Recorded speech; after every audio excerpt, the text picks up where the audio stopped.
A Rádio USP apresenta Programa Universidade 93,7. Olá, ouvinte da Rádio USP. Está no ar o Universidade 93,7. Eu sou Emanuele Benjamin. E eu sou Caroline Santana, bom dia! No programa de hoje, vamos passear pelos diversos significados da falta no dia a dia de quem vive em São Paulo. Tudo isso agora no Universidade 93,7. Para comentar as nossas crônicas, contamos com a presença de Nabil Bonduque. Formado em Arquitetura e Urbanismo pela Universidade de São Paulo, ele é professor titular da FAUSP. Também foi secretário de Cultura de 2014 a 2016. Seja bem-vindo à Universidade 93,7, Nabil. É um prazer recebê-lo aqui. Prazer estar aqui com vocês. Obrigado pelo convite. Nabil, antes de começarmos a ouvir as crônicas, sabemos que o conceito de falta pode ter diferentes significados para as pessoas. Eu queria saber do senhor, o que é falta? Olha, falta pode ser, na minha área específica de trabalho, pode ser falta de moradia, falta de infraestrutura, falta de luz elétrica, falta de saneamento básico, falta de condições básicas de vida. Mas também, de um outro ponto de vista, a falta pode ser a falta de contato humano, pode ser a falta do carinho, do amor, do respeito, da tolerância. Então, ela pode ter um significado mais físico, vamos dizer assim, falta de recursos, de toda a natureza, sejam eles urbanos, sejam eles econômicos, mas ela pode também ser a falta de contato humano, que às vezes é até mais importante do que a falta daquilo que é físico. Realmente, Nabil, a falta se faz presente na nossa vida das mais diferentes maneiras. Talvez falte um bem material, ou até mesmo alguém, mas pode ser também de coisas do nosso próprio ser. Esse é o caso, por exemplo, da memória. Já imaginou não lembrar de alguém que ame ou que essa pessoa se esqueça de você? É sobre essa falta que fala a crônica que vamos ouvir a seguir, por Emanuele Benjamin.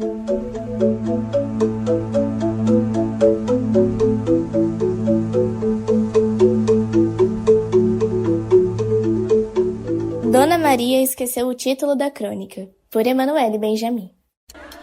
Oi, tudo bem? Essa foi talvez a frase mais dita pela Dona Maria naquele dia de setembro. Era um sábado de sol. Na Vila Madalena, a casa da Rose, filha da Dona Maria, estava preenchida pela fumaça da churrasqueira e o barulho dos convidados que tinham ido para o aniversário do filho dela. Quando cheguei, cumprimentei todo mundo, e Dona Maria me disse com toda doçura na voz: Oi, querida, tudo bem? Quando Rose me apresentou a ela, que eu conhecia desde que nasci. Dona Maria era uma senhora de 80 anos que demonstrava carinho por onde passava, e recebia bem mesmo quem ela acreditava não conhecer. Nessa lista de supostos desconhecidos, cada um transitava em determinados períodos de tempo. Já passaram por ela parentes, amigos, o neto mais novo que naquele dia completava 5 anos, e até o marido. Durante a tarde, todos aproveitaram o churrasco contando histórias que Dona Maria ouvia pela primeira vez. De novo. Era o famoso ciclo sem fim. Alguém chegava, ela recebia e depois perguntava: Quem é esse moço? Para quem estivesse mais perto. Quando contaram sobre a formatura de seu neto mais velho, Daniel, na faculdade, ela tentava encontrá-lo na memória, mas, anos atrás, ela nem precisaria buscar tanto. Bastava olhar o adulto de 24 anos sentado à sua frente. Não, o Danielzinho ainda pequeno, cadê ele? Ela perguntou quando a irmã Isadora apontou para ele falando sobre como tinha crescido rápido. De fato, se perguntassem a Dona Maria sobre os netos, ela provavelmente falaria sobre o caótico dia em que Daniel nasceu prematuro. Do casamento, muitas lembranças ao lado do seu Caetano enquanto ainda eram jovens com os 3 filhos pequenos. Ela contaria também com saudosismo e nitidez sobre sua infância no sítio, os pais e as coisas que aprontava ao lado da irmã. Sobre o dia de ontem, o que ela almoçou ou até mesmo quem acabou de chegar na festa, nem tanto. As coisas eram assim desde 2019. Quando, depois de esquecer a panela no fogo várias vezes, Dona Maria foi diagnosticada com Alzheimer. Naquele dia, todo mundo entendeu que as coisas mudariam para sempre, e Dona Maria não seria mais a mesma. Acontece que ela não mudou em nada. Ficou só mais atrapalhada. E talvez nesse ponto a falta de memória incomodasse um pouco. Mas o pior era para quem convivia e amava a Dona Maria. Afinal, como se acostumar com a ideia da sua mãe não lembrar com clareza do seu filho ou do seu marido? Ou da sua esposa não te reconhecer na velhice? No fim das contas, o importante era celebrar a vida de Dona Maria e as memórias que, mesmo que ela não recordasse, eram lembradas com carinho pela família. A festa seguiu até o fim da noite. Dudu, que fazia 5 anos, vibrou com os presentes e a hora de soprar a velhinha. Eu estava no quintal quando Dona Maria lembrou de se despedir de mim. Tchau, querida. Ela falou pela 3ª vez seguida.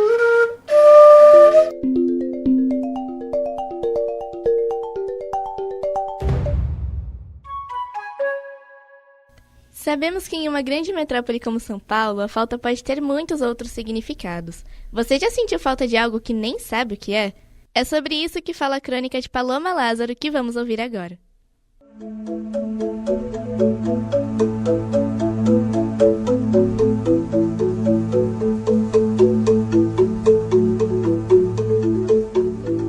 Letrux em Noite de Apatia, por Paloma Lázaro. Não tem mais festa boa em São Paulo. A República tem facada, a Vila Madalena chateou, a Augusta teve uma lenta morte de 10 anos, o Largo da Batata não tem mais graça. Música ruim, bebida que não embebeda direito, pessoas chatas, e a minha barriga dói. Quem é o culpado por esse assassinato? Seriam os novos jovens, ex-adolescentes pandêmicos, inexperientes com a festança? Os organizadores das festas decidiram cortar custos com a instabilidade econômica dos últimos anos? A indústria musical esqueceu dos festeiros e dos bebuns? Há uma falta, um buraco desconfortavelmente morno e bege. Festejar parece um simulacro, apenas um ritual em que eu não consigo me envolver de corpo e alma nunca, pois as condições perfeitamente ruins nunca são alcançadas. Meus amigos também estão passando por impotência fuliana à noite paulista. Então, cheguei em poucos segundos à conclusão cômoda de que eu também sou apenas uma vítima de uma endemia da cidade. Não há o antigo fumacê multicolorido nas patuscadas. Estamos em déficit de inebriantes em geral. Porém, em outras capitais brasileiras, não falta nada nas festas. A música tem gostinho de novidade e as pessoas parecem estar lá por mais do que força do hábito. Por mais que essa seja a realidade da maioria dos jovens urbanos brasileiros, tem a sensação que o estudo trabalho paulistano carrega consigo uma apatia generalizada fora do expediente. São Paulo é a capital nacional do anti-entusiasmo. São Paulo, com suas cores cinzas, obcecada por trabalho, tadinha, nunca consegue se soltar. Ou estaria eu apenas encontrando um sujeito geral, amorfo e anônimo para cascatear minha frustração com a minha própria impotência boêmia? Há uns bons anos, na realidade nem sei quando começou, que sinto faltas. Nenhum cobertor me esquenta direito, nenhuma bebida embriaga certo, o cigarro se tornou uma extensão do corpo, as unhas quebram fácil e a pele está sempre seca e pegajosa. Existe um desconforto no conforto. Não tenho almofadas suficientes para acomodar minha coluna direita nesse sofá densamente estofado. Talvez seja a famosa vida adulta, mas o problema não está na rotina, nem no esforço. É o descolamento que dói, a ausência do contato, o vento no vão. É quase impossível acreditar que o prosaico e a normalidade feia são cheios de significado e beleza. Talvez parte de amadurecer seja a morte dos delírios de grandeza, passando por um luto na falta e o nascimento do amor ao pequeno. As festas são normais, a música nunca mais vai ter a cor que tinha nos primeiros anos de bebedeira. São Paulo é acima de tudo normal. Apartamentos médios, casas em cores neutras e empregos com nomes pouco divertidos. Ela é gigantesca em sua medianidade. Talvez sintamos falta da exuberância. Ou talvez eu esteja em vias de finalizar meu luto por mim mesma.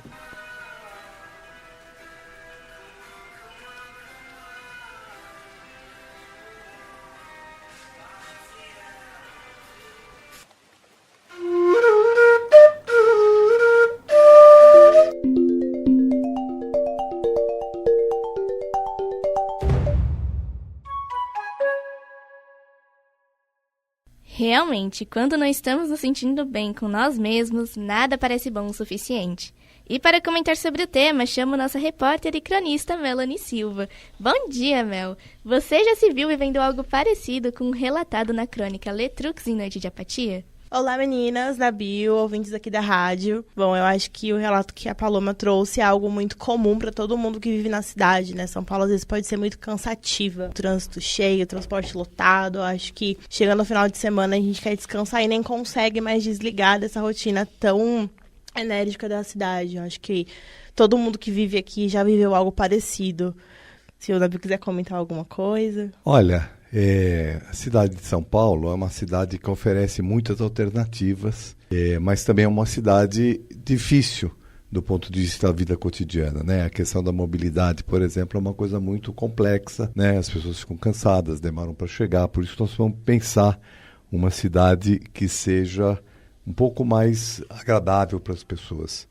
E esse problema que foi levantado aqui pela crônica da Paloma é um problema também que está cada vez mais presente na cidade de São Paulo. A cidade de São Paulo tem perdido a sua vida noturna, as suas festas, né, por várias razões, né? Ou elas estão acontecendo sempre em lugares privados. Nós precisamos ter festas em espaços públicos, gratuitas, com acesso livre, né, e ser um lugar de encontro, né? Eu acho que, principalmente depois da pandemia, eu acho que as pessoas passaram a ter muitos problemas do ponto de vista de saúde mental mesmo, né? Então, eu acho que recuperar isso tinha que ser objeto de uma política pública.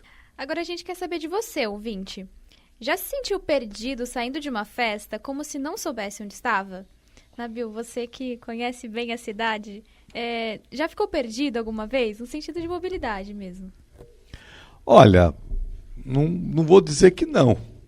Né? Não sei se saindo de uma festa, porque né, eu acho que saindo de festa talvez não, mas às vezes saindo de um lugar para onde eu fui levado, por exemplo, né, situações que alguém me leva, por exemplo, para fazer uma palestra, um debate na periferia, né, muitas vezes.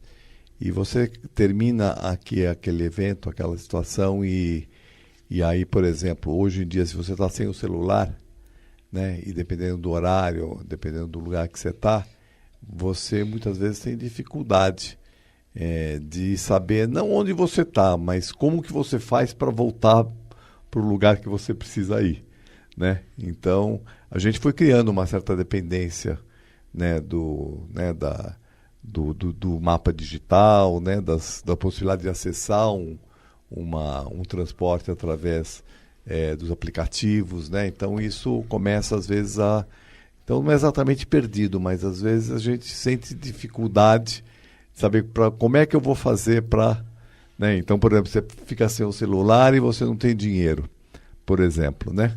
Então, às vezes acontece isso, né? Então, você precisa bolar um jeito de se virar, né? Um lugar que não vai passar um táxi, um lugar que o ônibus às vezes já é tarde, mais da noite não tem, ou está distante do transporte coletivo. Então, claro, né, São Paulo é uma cidade muito grande para você ir a pé para todos os lugares, mas às vezes a gente vai a pé, né? Às vezes a gente pega uma distância boa e eu gosto muito de andar a pé na cidade, né?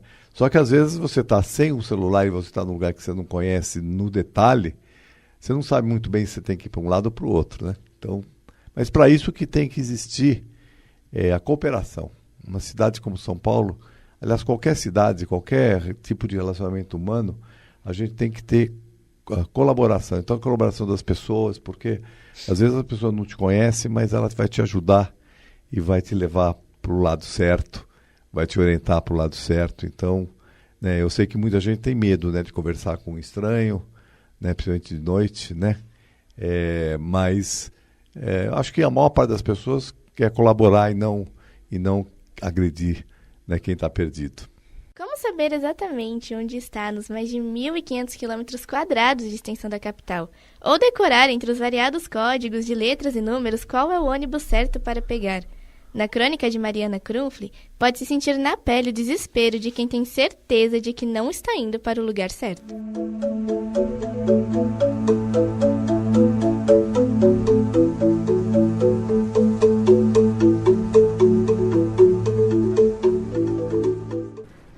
Falta de atenção ou direção. Mariana Krumfli. Tinha acabado de voltar das minhas primeiras férias na USP. Depois de um longo dia, fui para o ponto de ônibus. Enquanto esperava o circular, entardeci ao lado de várias pessoas que aguardavam o ônibus. Nem precisei dar o sinal, vários estudantes já se levantavam para subir. Lotado como sempre, me encostei no primeiro vazio que encontrei no ônibus, antes da catraca. Ele partiu. Segui o trajeto com os olhos atentos pela janela, esperando o ponto final. Mas o ônibus passou reto pelo terminal Butantã. Senti um calafrio na espinha. Peguei o ônibus errado. Enquanto vejo meu ponto ficando cada vez mais para trás, agora na noite escura, me espremo entre os passageiros para chegar até o motorista. Esse não é o 8012? Não. Ao ouvir a resposta, começo a repassar na minha cabeça o que fazer. Não conheço a cidade além do terminal. Vou ficar perdida, de noite. Onde ia parar com aquele ônibus?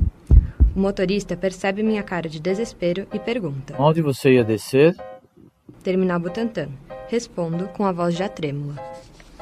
Vixe, acho que não pode descer no próximo ponto então, no Shopping Eldorado. Nunca tinha ouvido falar daquele shopping. Na esperança de ficar menos longe do terminal, pergunto: Você não consegue me deixar aqui?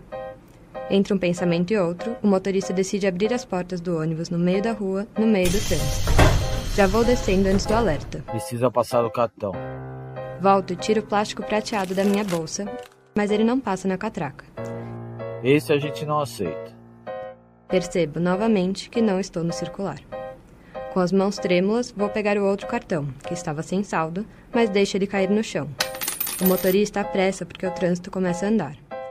Vai, desce assim mesmo. Piso no asfalto e escuto São Paulo de noite. Olho para os lados e só vejo luzes de carros, sem ideia de onde estou. Corro para atravessar a rua, procuro um porto seguro e encontro um banco vazio de portas abertas e luzes acesas. Ao entrar, respiro fundo e finalmente pego meu celular para descobrir onde estou. No final das contas, vejo que não estava tão perdida em São Paulo quanto imaginava. Só precisava voltar algumas centenas de metros na mesma avenida que encontraria o terminal.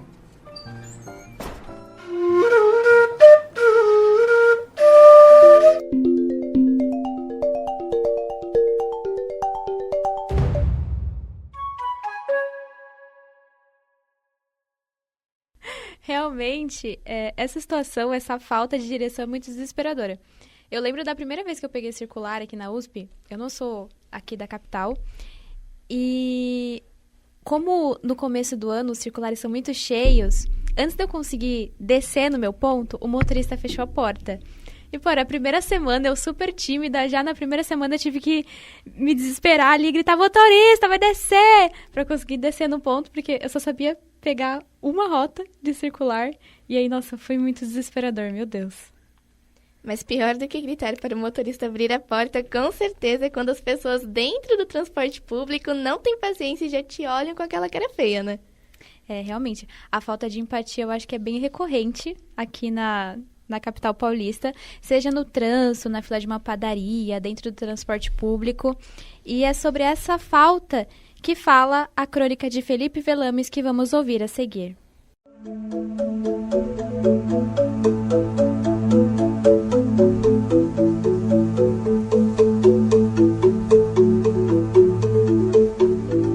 Não existe amor em SP, por Felipe Velames. Amor, uma palavrinha de apenas 4 letras, mas que carrega tantos significados. Amor pode ser uma forte admiração ou atração por outra pessoa, uma devoção por alguma coisa, ou até mesmo uma demonstração de cuidado. E o mais importante, amor pode ser simplesmente um respeito ou compaixão que temos com os outros, incluindo desconhecidos. Mas então, cadê o amor? Será que ele acabou? Tudo que vejo ao andar nas ruas são brigas, discussões, violências. Onde está o amor em São Paulo? Esses dias mesmo, estava andando de Uber pelas ruas da capital, quando, de repente, um carro deu uma fechada em outro. Ambos os motoristas desceram dos carros e começaram a maior discussão. Você é um estúpido, nem deveria ter carteira de motorista. Seu desgraçado! Quem você pensa que é pra falar assim comigo? Você sabe quem eu sou? Nessa hora, um dos motoristas sacou uma arma do bolso e efetuou 3 tiros. Pá, pá, pá! Depois do barulho ensurdecedor dos tiros, sobrou um silêncio perturbador e um corpo coberto de sangue e tirado no meio da rua. O que será que acontece quando as pessoas dirigem um carro? Será que esquecem dos princípios básicos da humanidade, como amar e respeitar uns aos outros? Não é só no trânsito que ocorrem crimes violentos, mas em locais considerados tranquilos, como uma simples padaria. Uma manhã, estava na fila para comprar um pãozinho, junto de um senhor de idade atrás de mim, um casal LGBT e uma menininha de uns 7 anos. É quando chega uma mulher por volta de 40 anos, utilizando óculos de sol e bastante apressada. Ao bater os olhos no casal LGBT presente na fila, parecia que tinha visto o maior dos pecados capitais. Ignorando a presença de crianças no local, a mulher se sentiu no direito de atacar o casal e gritar em alto e bom tom palavrões. Os valores estão invertidos. Eu sou de família tradicional brasileira. Eu tenho educação, diferente desses aí. Falta tanto amor no coração das pessoas que elas se sentem no direito de atacar pessoas que estão felizes e se amando.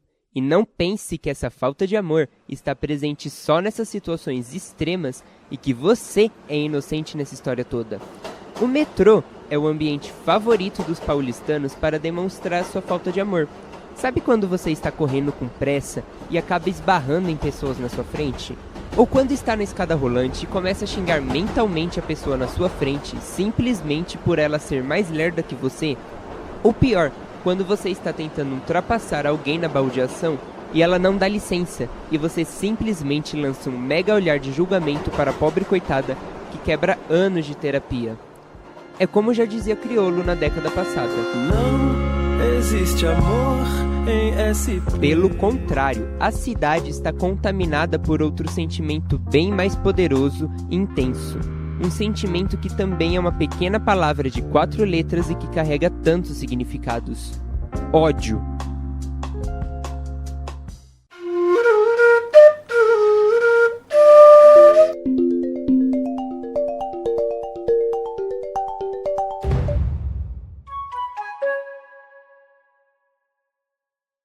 Será que existe amor em SP?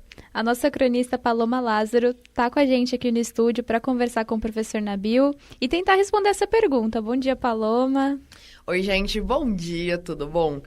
Assim, eu acho que existe amor em SP. Talvez porque eu sou demasiadamente nativa da cidade, eu sou meio ratazana de centro mesmo.